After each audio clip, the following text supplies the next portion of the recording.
3. Harding's Wall. The sun was setting when Emery and Alma arrived at the wall of Harding. From the distant hill where Emery told Renard, "Whoa!" and the horse stopped and stomped his foot, Alma took in her first view of the place that she was to henceforth call home. Below them, in a valley and beyond, lay the expanse of Harding. Alma could see the smart configuration of buildings which had been built by a labyrinthine pattern around a central castle, Emery's castle. The castle was by far the largest structure. The city circled it like an iris around a pupil. It was a miracle of turrets and garrets and pinnacles and parapets, and the whole of it was built of some stone lustrous black, so it gleamed like an iris as well. The lesser buildings were constructed of lesser stones, dull shades of brown and gray and mud. And surrounding all of it was the wall of Harding. The wall stretched almond-shaped around the city. It seemed to catch and reflect the last of the day's sun, a million points of light sparkling from its surface. Home at last, Emery sighed contentedly. He turned and smiled at Alma, and the brilliant white happiness reflected there lifted Alma's heart in turn, and she felt a surge of hope, and she felt her own mouth smile in return. Renard knew where they were, and what that meant. A return to his comfortable stable, oats instead of grass, a bed full of wood shavings, fresh fruit. He snorted happily and tossed his head, and, but for Emery's hand on his reins, would have finished the journey at a gallop. But still on foot beside his mount, Emery controlled him, and side by side Emery, Renard, and Alma approached the wall, with sorrow still tucked to her breast. Down the hill they went, and across the last flatness of the plain, and then there they were, at the foot of the wall, which cast them deep into shadow.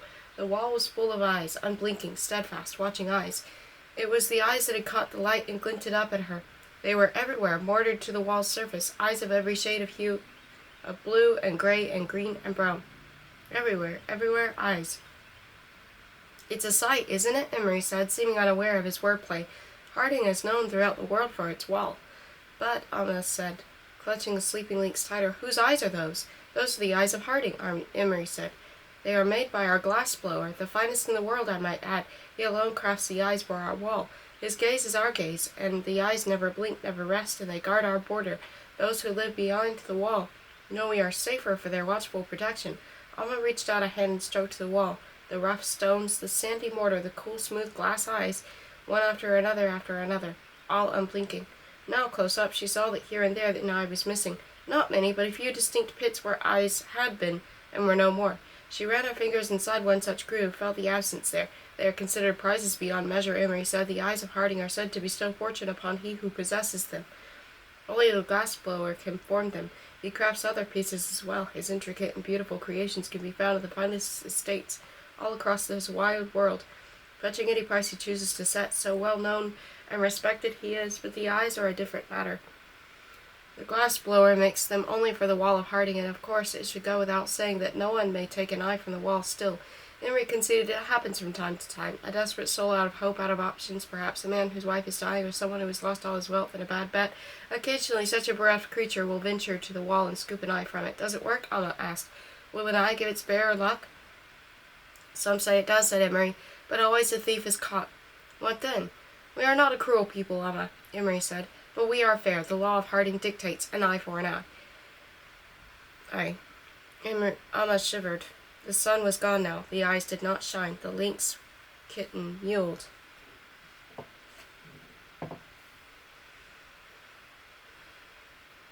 For her supper. A great wooden door was set into the wall, a third height of the wall itself. Dark ironwork slashed across it, reinforcing it against intruders. At its center was an enormous golden knocker shaped into the head of a dragon. Emery reached up and grabbed the ring that hung from the dragon's jaws and clanged it hard against the brass plate beneath it. A moment passed, and Alma heard the turning of a lock before a small window opened just beneath the dragon knocker. A face, sharp-featured, white-skinned, and scarred, peered out. The gatekeeper's eyes widened. "Prince Emery," he said. Emery flourished a hand in Alma's direction, and she imagined how she must appear. Day-old braids falling into tangles, dirt-stiffened men's clothing, a wild cat's face peering out from her shirt.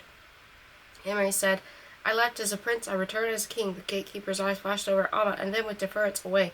"My king," he said, and then he slammed shut the small opening. Moments later, the great door swung, preceded by a clattering of bars and locks. The gatekeeper, no taller than a child, and wispy as the grasses in the field where Alma had found sorrow, bowed low, his face brushing his own knees. "My king," he said again, and then angling his bow in Alma's direction. "My queen in waiting."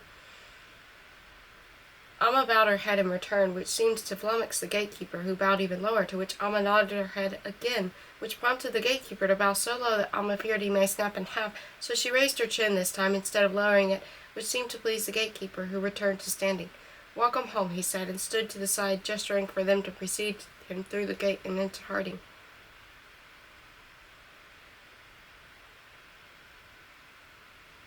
Alma's bath. Stepping through the gate, hearing it thud closed behind them, was but the first step to the castle. From the hill, Alma had seen the vast labyrinth of structures that surrounded Emery's home, and the cobbled roads and twisted between proved as circuitous as had seemed from the outside. Emery had handed the lynx pelt to the gatekeeper, who promised it would be delivered to the queen, and then he rescued Alma and the lynx kit with her atop Renard. Emery mounted himself behind Alma, and he prodded Renard with his heels.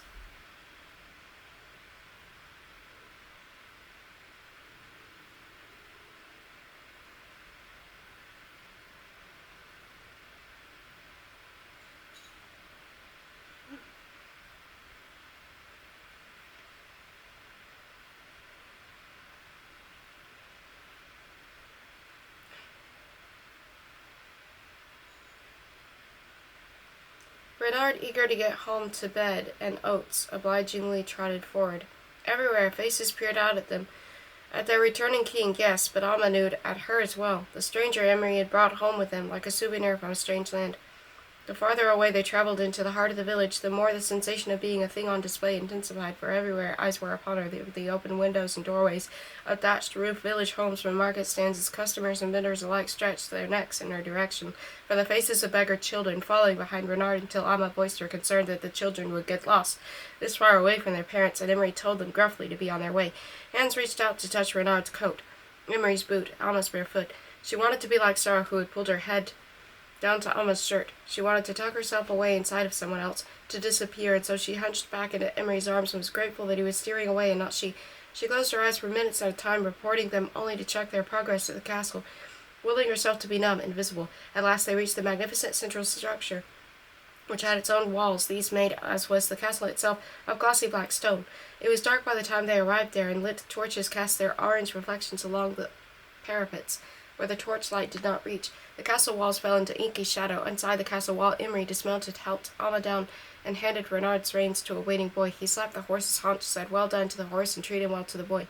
Alma was sorry to see Renard's hind end walking away from her, but she did not have time to think long on it, for a bouquet of ladies descended upon them, curtsying and giggling, and they surrounded Alma. Sarah poked her head out of Alma's neckline and saw the crowd of girls and hissed her displeasure. A girl in a pink dress squealed with fright, and several others collapsed into laughter upon finding that their queen-in-waiting had a wildcat in her shirt. "Enough, enough," Emery scowled, and the twittering and giggling trailed off and stopped. "My queen," Emery said with a formal bow to Emma, "I deliver you to your ladies, who will take you to your room and see you washed and dressed." Panic sent Alma's heart racing. "You are leaving me?" she said. "Please do not leave me, dear heart," Emery said, his mouth spreading into a handsome grin. "We shall be together again soon. Grant me leave so that I may return to you, smelling and looking fresh as you deserve me." At this the bevy of ladies were set a-twitter once more, and there was nothing for Alma to do but drop a clumsy curtsy, one hand clutching her sorrow, the other waving aimlessly at her side as she had no skirt. Then Emery bowed again, and flanked by men who Alma had not noticed before, he took his leave of her, giving Alma to the women. The castle was old, so much stone, solid ceilings. Alma, surrounded by the ladies, made her way through the front hall, up one staircase, down another long passage, and up a second set of stairs.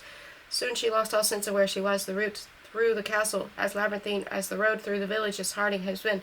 There have been too many branching hallways for Alma to keep track, and doorways, some yawn ago, and others shuttered closed by iron-guarded doors. There were tapestries on the walls that seemed to tell stories.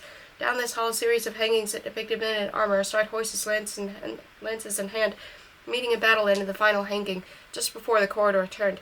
One of the knights, skewered by the other's weapon, red pedaling out from his back, his iron-helmeted head slumped sideways.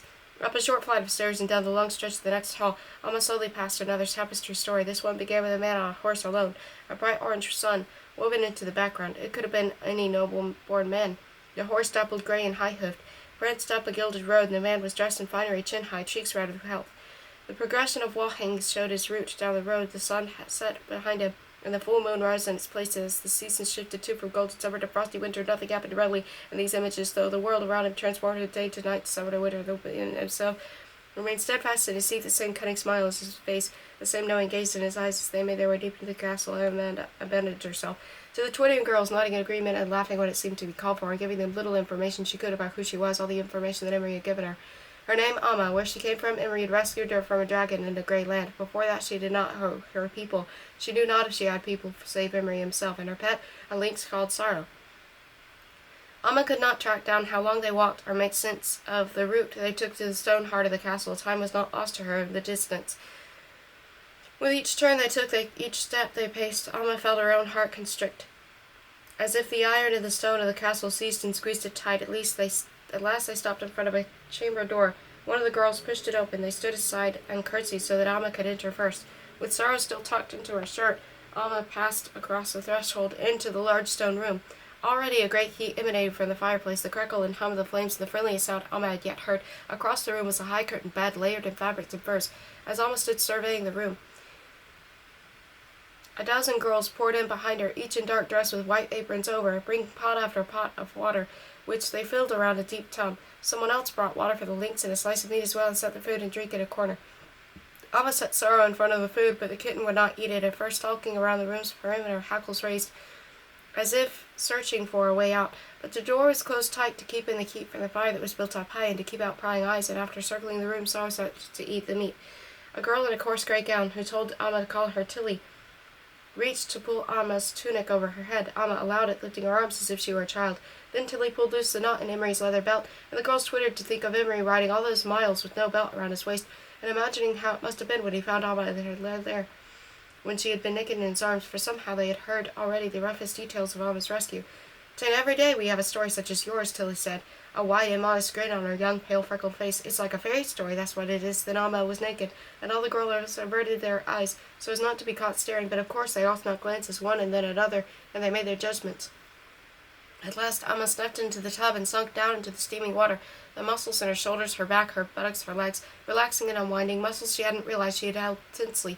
And she left Tilly unweave her tangled hair and soak it in the water, and she closed her eyes and filled her chest with air. She breathed as she settled into the bath, and she felt, though not at home, at least warm through. Opening her eyes, she saw Sorrow sitting prettily in front of the fire, licking her whiskers and cleaning her face with her paw.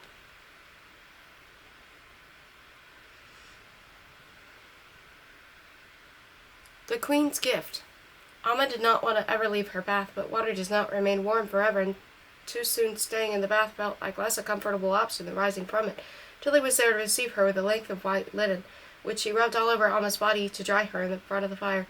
Amma lifted her arms and Tilly rubbed dry the twin thatches of red hair, as well as the matching thatch lower between Amma's legs. Tilly squeezed Amma's hair until it no longer dripped, and she wrapped it in another length of linen before she set to dressing Amma. First came the undressing, loose breeches with a slit at the crotch, and a long plain camise that fell from Amma's shoulders to her ankles, with sleeves ending at the wrists. The underdressing fit well, but not perfectly, and as Tilly adjusted Amma into it, she called out notes to another girl whom she called Rohicia, this one dressed in blue. "We'll need to add half an inch to the hem," she said, "and take in the best of it. The sleeves are fine for this style, but for the other gown, with loose sleeves, we shall add an inch." Rohicia took notes in a leather-bound notebook, which she pulled from a pouch at her waist, scribbling with a graphite rod. Sorrow had curled into a ball in a deerskin rug, just at Amma's feet by the fire, and she at least looked content in this new home. Underdressing settled, Tilly regarded the two dresses laid across the tall canopied bed. "I think the green is a color better suited to your hair," she said, talking more to herself than Amma, "but the Queen Mother sent up the red dress just this morning from her own wardrobe." She pulled the linen from Amma's hair and held the dress up next to it, considering. "It is perhaps more important to please the Queen Mother with the red than the king with the green," she said. "It is clear that the king is already pleased with you, even in men's breeches." As Tilly and Rohicia lowered the dress over Amma's head and fastened its buttons and stays, Amma made herself complaint. The fire blazed up red, and Amma stared into it with greedy eyes. The flush of the heat on her face, the brilliance of its movement and its colors, red, yes, but orange too, and yellow and purplish blue at the base of the flames, all of it together set Amma's head to peace, and she felt as though she could stay just there, forever, even more willingly than in the bath, for it was this dry heat and the liveliness of the flame that she craved. Then Tilly rotated her again, and Amma found herself in tall ovular mirror. There at her feet slept Sorrow, the dress dark red velvet, trimmed with white fur at the wrists and neckline, hair still damp, falling near to her waist, and glowing red in fire's light. "You are lovely," said Tilly, and her voice held no jealousy, and no admiration either. It was a statement of fact, no more. "Now to tend to your hair." The only request Alma made was that they move a chair for her in front of the fire, rather than leaving its warmth to fashion her hair. Other than that, she left the decisions to Tilly, where to braid, what to leave loose, whether to place a circlet upon her head or leave her hair, as Tilly said, devastatingly bare.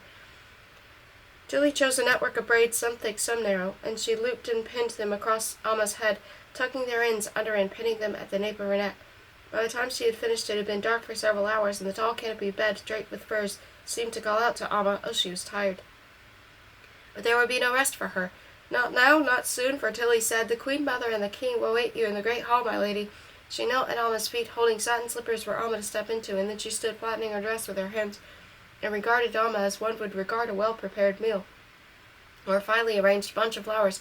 "You should please," she said, and then she dropped a pretty curtsy and turned to go. "Wait," Alma called, "if I am to go to the great hall, who shall stay with Sorrow? The cat?" Tilly asked. "She will be fine here on her own. She has eaten now. She sleeps." "She has not been alone since we parted from her mother," Alma said, "and this is her first night in a strange room and under a roof of any kind. It would set my mind at ease to knowing she is not left here on her own."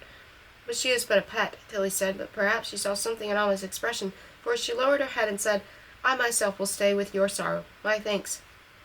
Alma said, grasping Tilly's hand in hers, "I will remember your kindness." "It is my pleasure to serve my queen-in-waiting," Tilly said with another curtsy. Alma almost curtsied in return, but then she remembered the confusion of the gatekeeper, and so she did not, instead raising her chin, as a queen might do, and turning to the door, careful with her skirts not to disturb the sleeping lynx.